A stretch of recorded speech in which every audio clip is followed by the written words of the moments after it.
ఇలా 65 సంవత్సరాలకు ఇల్లే చెప్తారు, 65 సంవత్సరాల పైబడినటువంటి కేసీఆర్ గారు. అదేవిధంగా కేసీఆర్ గారు తెలంగాణ రాష్ట్రాన్ని తెచ్చినటువంటి ఒక ఉద్యమ నాయకుడుగా గౌరవించాలి కదా. కేసీఆర్ కూడా అధికార నివాసమే కదా. ఎర్రవేల్ అనేది కూడా ఆయన స్థానికంగా అక్కడ ఎమ్మెల్యేగా ఆయన ఒక ముఖ్యమంత్రిగా కొనసాగినటువంటి నివాసం, అది కూడా స్థానిక నివాసమే కదా. ఇలా ఎక్కడ కూడా చాలా మంది కూడా ఒక దగ్గర ఇల్లు కట్టుకుంటాం, అక్కడికి వెళ్ళి ఇల్లు ఇంకో దగ్గర మార్చుకుంటాం. ఎక్కడ స్థానికంగా ఎక్కువ రోజులు ఉంటే అక్కడనే ఇల్లు అవుతుంది. ఇలా అక్కడ ఉంటున్నాం అని చెప్పేసి అక్కడ నోటీసులు ఇవ్వకుండా వీళ్ళంతా యంగ్ బ్యాచ్ పోలీసు వాళ్ళు అక్కడ ఓరికి చాదన అవుతుంది. వీళ్ళ పోలీసు వాళ్ళకు ఎలక్షన్ అఫిడవిట్ లో నందినగర్ నివాసం చూపిస్తుంది. అవునండి, నందినగర్ లో ఉంది. 65 సంవత్సరాలు పైబడ్డ వాళ్ళకు కూడా ఎక్కడ ఉంటే అక్కడ విచారణ చేయొచ్చు అనేది కూడా ఉంది కదా.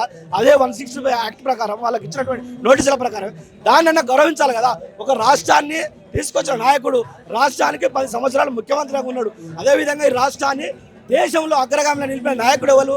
కేసీఆర్ గారు కదా. దాన్ని కనీసం గౌరవించుకోవాలి కదా. ప్రజల ఆత్మగౌరవ కేసీఆర్. 2 ఏళ్ల నుంచి ఇది ఒక ఎపిసోడ్ లాగా కంటిన్యూ అవుతుంది. ఒక పులి స్టాప్ లేదు. ఇంకో 2 ఏళ్ళు మాత్రమే ఉంది.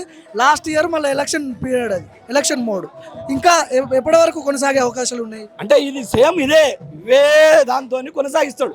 ఇటువంటి సిట్ల పేరు మీద ఇటువంటి మొన్నటిదాకానేమో కాళేశ్వరం అని చెప్పాడు, తర్వాత సిట్ అన్నాడు, తర్వాత ఈ కార్ రేస్ అన్నాడు. ఇటువంటి వేసుకుంటా రేవంత్ రెడ్డి గారు కాలయాపన చేస్తుడు.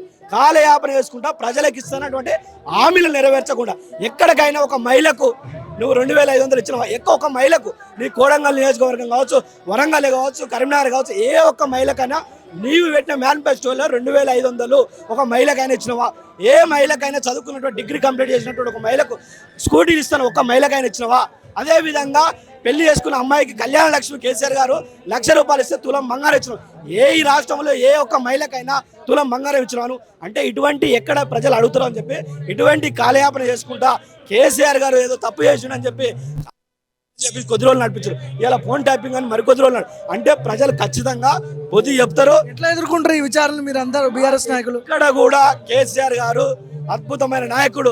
ఎవరు ఏమనుకున్నా తెలంగాణ రాష్ట్ర సాధించిన నాయకుడు.